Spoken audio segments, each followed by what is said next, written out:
돈의 시스템에 대해서 알아보려고 한다. 우리의 돈이 소비하면 어떻게 시장에서 어떤 역할을 하고 나에게 상황에 어떤 입장을 만들며 시간이 흘러서 그 돈은 어떤 결과를 만드는 것인지 생각해 보려고 한다. 이것은 매우 인생을 관통하는 관념이며 매우 사회에서 중요하고 그 어떤 것보다도 돈의 학수를 떠나 선택하는 중요한 생각이 된다. 사람들은 돈을 부정적인 이미지와 시선 고정관념을 가지고 탐욕과 연결해서 생각을 떠올리는데 이 생각은 돈이 어떤 일을 하고 돈에 대한 필요성에 대해 생각지 못하고 감정으로 돈이라는 것을 생각해서 그렇다. 사람들은 공정성에 대해 생각하고 모순된 정직한 노력만이 순수하다 생각하는데 이 부분을 먼저 집어내고 이야기를 시작해 보려 한다. 불로소득과 법과 질서 균형 이런 것이다. 이런 것은 돈으로 인정 안 하고 누구나 법을 준수해야 한다고 믿는다. 그러나 법이란 자체가 모순되어 있고 법이란 것이 약자를 보호하거나 하는 것이 아니라 사실상 부를 누리기 위해 편협하게 되어 있으며 공정이라는 노력이라는 굴레에 갇히면 우리는 다른 사람에게 돈을 착실하게 벌어주는 노예가 되게 만든다. 돈은 계층이라는 것이 있다. 우리는 사회에서 주입되는 이미지로 우리의 판단과 돈에 대한 부정적 이미지와 생각이 우리가 돈으로부터 멀어지게 만들고 돈을 빠르게 소비해버리게 강요받고 주입이 되어버린다. 부정한 이 돈을 본능적으로 빨리 털어버리고 내가 가지고 싶은 것을 제공받는다는 생각에 쉬운 선택을 강요받는다. 돈을 많이 보유하면 풍족함을 느끼는 것이 아니라 불편함을 느끼는 이유는 돈에 대한 생각이 자유롭지 못하고 이 생각에 갇혀버려서 그러한 것이다. 돈이라는 것은 규칙에 의미하는 것이지 절대 감정이나 선악의 구분이 없다. 돈을 많이 모아야 하는 것은 부자가 되거나 절대 탐욕을 채우기 위해 필요한 것이 아니다. 돈이 많으면 많이 쓸 수 있는 것, 이 직관적인 생각 때문에 탐욕적이라고 생각하는데 돈을 가지는 권리와 신분 계층을 만드는 것이다. 돈이 부족하면 노동력을 돈을 많이 가진 자들에게 바치게 되는 것 자체의 시스템인 것이다. 일은 숭고하고 직업마다 고귀한 신분처럼 부여된다. 왜 일해야 하는 것일까? 근본적으로 이야기하면 일 왜 해야 되냐고 말하면 다들 그 이유를 잘 알지 못한다. 군인 왜 해야 돼? 국가에 대한 사명감 국가와 국민의 자유선생 왜 해야 돼? 학생들을 가르치고 어쩌고 배움의 자유의사 왜 해야 돼? 아픈 사람을 치유하고 싶었다. 어쩌고 이런 거창한 이유를 사명이나 목적으로 정했던 부분들을 나열해봐도 왜 그 일을 해야 하는가? 답을 할 수가 없다. 국가 사회적으로 누군가 해야 하는 일이고 고귀하고 사람들의 삶이 녹아있고 직업에 귀천이 없고 이야기하며 이유를 이야기하지만 생각을 더 깊이 해보면 나는 그렇게 느끼도록 사회에서 역할을 부여받았다는 것이다. 사실 그 누구도 일하기 싫어한다. 일이 좋아서 보람되고 어쩌고 하지만 그것은 구실을 찾은 거지. 우리가 삶에서 전혀 다른 공간에 놓여졌다면 그 일을 순수하게 갈망했을까? 아마도 10중 8구는 그 일이 왜 있는지도 관심 없었을 것이다. 왜냐면 직업에 대한 보람된 일이어도 그 속에는 내가 좋아하는 일만 하는 것도 아니고 거기에 나쁘고 힘들고 기분이 좋지 못하고 정당하지 않은 일도 전부 섞여 있다. 예를 들자면 다른 사람 비위를 맞추고 다른 사람 시중을 드는 일, 이거는 누구도 싫어하는 일이다. 그런데 일이라는 게 직업이라는데 협동하는 부분과 희생되는 부분이 당연히 있고 이것이 어떤 일이든 나눠질 수 없는 일이다. 그리고 좋아하는 일도 많이 하면 힘든 부분이 있다. 그런데 우리는 그 이상의 일을 매일 해야 한다. 내가 좋아하는 이만큼 하고 싫어하는 일 이만큼만 하고 정할 수 있나? 그냥 상황이 주어져서 정신없이 해야만 하게 흘러간다. 그런데 이게 무슨 사명감과 내가 하고 싶은 일이라고 설명이 될까? 다 안 좋은 것도 섞여 있는 것이다. 그리고 근본적으로 이 일을 통해 인정받고 먹고 살 수 있는 것을 생계를 해결해주는 돈으로 보상받는 근본적인 시스템이 있어서 우리는 먹고 살기 위해 하기 싫은 부분들 감당하며 일을 하는 것이다. 우리가 그렇게 느껴서 그렇지 사실 그 일이 없어도 우리는 다른 일을 하며 생계를 위해서 일을 하게 된다는 것이다. 돈이라는 것은 시스템적으로 설계된 사회 시스템으로 그렇게 하기 위해 수단이 되어 있는 것이고 그만큼 인생의 전부가 될 만큼 중요한 것이다. 그런데 사회에서는 자꾸 돈이 부정한 것으로 이미지를 만든다. 그것은 잠재적으로 부유한 사람의 수를 제한하게 우리에게 생각을 의도적으로 심어주는 것이다.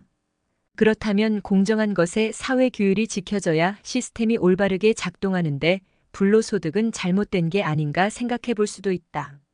그러나 불로소득이라는 것 자체도 이러한 부정한 것이라는 의미를 준 것이다. 제도에서 벗어나지 않게 암시를 주는 것이다. 돈 자체는 부유한 사람들에게 더 많은 기회를 준다. 노동을 하지 않고 버는 것, 이것이 불로소득의 핵심인데 법의 규제를 벗어나서 하는 것 자체가 비즈니스고 이것 자체가 불로소득이며 부자들이 밥 먹듯이 매일 하려고 하는 것이다. 즉 불로소득하는 것은 규제에 통제받지 않는 사람 상위로 갈수록 자유가 높아지는 것이고 그 자체가 아이디어며 소득을 늘리는 기술인 것이다. 가장 큰 부자일수록 일을 할 필요가 없으며 우리가 사업 생각하면 장사를 하는 그런 힘든 노동의 생각을 하는데 그 위에 부자는 일을 하지 않는다. 다만 일하지 않고 돈 벌 수 있는 일을 생각하는 것, 그게 비즈니스 있다. 그들은 신용을 이용해 돈을 빌려서 일을 하는 사람에게 빌려주고 이자의 차익을 받거나 할 뿐이다. 즉 자본가로서 살아가고 일을 하지 않는다. 이런 비즈니스를 생각할 줄 아는 사람들은 돈이 무일 뿐이어도 창조 경제를 만들어낸다. 이것이 이해관계를 찾아서 내게 이익을 만드는 다른 사람보다 생각이 더 깊은 시스템을 이해하는 메타인지 같은 거이다. 사람들은 사회의 일원이 되길 원하고 그것을 하는데 사회 시스템이 적절히 맞는 기회를 부여한다면 사회는 질서에 문제가 없을 것이다. 그러나 사회는 공정하게 기회를 부여할 만큼의 자리가 부족하고 의자가 10개가 있는데 100명이 앉으려고 서 있는 꼴이란 것이다. 이것을 노력으로 과연 채울 수 있는 것일까? 그건 말도 안 되는 것이다. 물리적으로 패배자가 당연히 나오는 것이고 거기에 주인공이 되지 못할 수 있는 것은 당연하다. 그런데 10자리밖에 없는 자리에 앉기 위해 팔 벌려 뛰기 100개를 하고 10km를 뛰어서 줄넘기를 1000회하고 푸시업을 100개를 해서 단지 의자에 앉을 수 있다면 거기에 앉으려고 해야 하는 것일까? 그냥 바닥에 앉고 말지. 우리가 노력하는 것에 보상이 너무 작은 것도 알 수 있어야 한다. 사회에서 보상을 줄 수 있는 제도가 작다면 우리는 스스로 규칙을 만들 수 있는 일에 찾아 나서야 한다. 즉 비즈니스가 될 수 있는 일을 만들어야 한다는 것이다. 매일 할 당 받아 먹었는데 파이프라인을 만드는 일을 우리는 해야만 하는 것이다. 이미 위험지대에 내 삶이 놓여졌고 사회에서 기회를 상실한 시대가 만들어진 것이다. 그러니 노력을 해서 일이란 것을 해서 돈을 얻는 것이 참된 일은 아니라는 것이다. 또한 그 돈의 규제도 사업자에게 기회를 부여하지 노동자에게는 착취만 할 뿐이다. 세금이란 게 돈이 많은 사람에게 많이 받을 것 같지만 사실 그렇지가 않다. 이것은 공정성과 많이 거리가 먼 것이다. 사업자에게는 더 많은 대출을 해줄 수 있다. 정부에서 그런 기회를 준다. 그리고 세금도 제도에 따라 사회에 기여한다고 세금을 감면해 준다. 이것은 소득세 부분에서 많은 세금을 낸다 보여져도 더 많은 돈을 융통할 수 있게 되기 때문에 실질적으로는 세금에 대한 비중이 일반 노동자보다 월등히 세금 과중이 적다고 할 수 있다. 그렇다면 우리가 소비하는 돈들은 어떻게 흘러갈까? 우리는 소비를 계속 강요받는다. 이것이 우리에게 기회를 상실하게 만든다. 돈은 돈을 만든다. 우리가 필요하다고 생각하는 대부분은 필요하지 않는 경우가 많다. 특히 옷이나 먹는 것, 우리는 필요 이상을 소비한다. 그렇다고 은행에 저축하는 것은 어떠할까? 은행은 과연 우리 돈을 잘 보관해 주는 것일까? 은행은 현금 보유량이 얼마나 보유할지 모르지만 한국은 대략 78% 지급준 비율로 현금량을 보유해야 하지만 현실로는 4%대 미만일 확률이 높을 거다. 그러나 다른 국가는 1% 미만이라고 한다. 우리나라는 역사적 맥락으로 IMF를 겪었기 때문에 보유율이 높게 되어 있지만 우리 돈을 점유한 돈으로 전부 투자하는 데 사용하고 있다. 우리 돈을 보호하는 기관이지만 우리가 아는 투자란 어떤 것인 건가? 손실이 가능한 위험한 자산이다. 우리는 투자 상품을 가입한 것도 아니고 은행에 돈을 빌려준 것도 아니다. 그런데 우리는 내 돈으로 마음대로 하지 말라고 하는 것도 아니고 은행에 그저 돈을 내어준다. 달리 보관할 계획이 없다는 이유로 아주 저렴한 이자를 주면서 우리 돈을 마음대로 점유하고 대출도 해주고 투자도 한다. 물론 은행은 그런 기관이기 때문에 은행 보고 내 돈 마음대로 하지 말라고 주장하는 사람은 없을 것이다. 그런데 투자에서 이익은 은행이 가져가고 우리는 이자가 얼마 되지 않는 것이 현실이다. 그 투자라는 것이 은행이 하는 투자라는 것이 금융 지식이나 특정 공부해야 하는 지식보다도 원리 개념에 불과한 것이라 단순한 복잡하지 않고 투자에 대한 소득이 노동소득보다 훨씬 크다는 경험을 하고 이해하면 어렵지 않고 투자 이익을 만들 수 있다. 부동산을 차익을 만들어 본 사람이 임대 사업으로 돈을 벌 수 있다는 것을 이해할 수 있다. 물론 위험 요소가 있다. 항상 돈에는 어떤 상황을 만들려는 자본가들의 술수가 많이 널려 있어서 현혹을 주지만 오직 매매가 이루어져야 하는 과정에서 우리는 차익을 만들 수 있는 단순한 이치를 믿을 수 있어야 한다. 짜장면이 과거의 가격과 달라졌고 물가는 계속 오르지만 우리는 경험한 것을 과거로 돌아갈 수가 없어서 기본 수요는 그대로 받아들이고 소비되고 만다. 우리는 이것을 필수 소비재라고 하고 고정 소비에 둔다. 그래서 다른 대안이 없는 상품이나 원자재들은 화폐의 발행에 비례하게 가격이 오르고 소득은 잘 오르지 못하기 때문에 우리의 경제적 환경에서 돈이 빠르게 소비되고 있음을 잘 인지하지 못한다. 그래서 우리 경제관을 빨리 노동소득에서 자본소득이 되는 구조로 환경을 빨리 옮겨야 먹고 사는 문제를 해결할 수 있다. 단지 먹고 사는 부분에 돈이 부족하면 삶은 현상에서는 계속 일해야 하는 굴레에 빠지고 일을 더 이상 하지 못하는 상황에 놓이면 모든 마비가 일어나고 인생의 후회를 해봐야 아무런 대안이 나올 수가 없다. 이 문제는 모두 60대의 연금으로 생각했던 문제가 부실한 생각이었음을 깨달아도 상황을 부정하고 싶어도 이때부터 가난은 자녀 세대를 이어서 반복하게 만든다. 도대체 은행의 통화량과 내 경제적 상황과 뭐가 다른지 잘 체감을 못한다. 아무리 주변 사람들에게 소비를 줄여야 하고 돈을 모아야 하는 이유가 투자를 해야 한다. 이게 참 설득이 잘 되지가 않는다.